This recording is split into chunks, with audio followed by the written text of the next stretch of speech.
Yeah.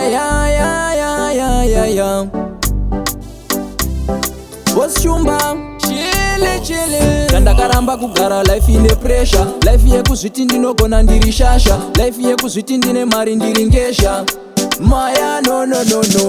Musavaona vachiposta pa Insta, musavaona vachiposta pa Facebook. Kumba kwavo vari kutorara nenzara pa social media vachizviita vane mari. Musavaona vachiposta pa Insta, musavaona vachiposta pa Facebook. Kumba kwavo vari kutorara nenzara pa social media vachizviita vane mari. Uvaona pa internet vari kupapula, unogaya vane mari vari kuwatila. Avana chinhu ava vari kustragula, nenge tichivaona zvedu takaisila. Taneta nemhene dzepa social media vanoposta malambogini pa media vachida kuzviita vanhu vakadziya.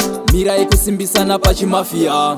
Musavaona vachiposta pa Insta, musavaona vachiposta pa Facebook. Kumba kwavo vari kutorara nenzara pa social media vachizviita vane mari. Musavaona vachiposta pa Insta, musavaona vachiposta pa Facebook. Kumba kwavo vari kutorara nenzara pa social media vachizviita vane mari. Wangu chingogutsikana nezvawinazvo pazvishoma izvozvo zvawinazvo. Zada kutevedzerana postichi kozi imhene dzitori nestaira. Chandakaramba kugara life ine pressure. Life yekuzviti ndinogona ndiri shasha. Life yekuzviti ndine mari ndiri ngesha.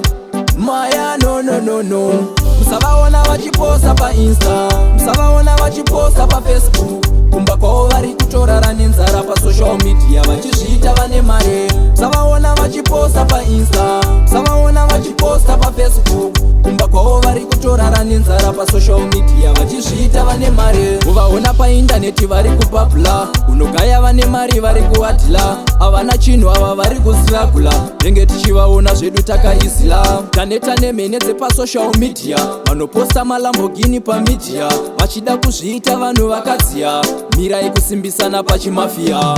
Musavaona vachiposta pa Insta,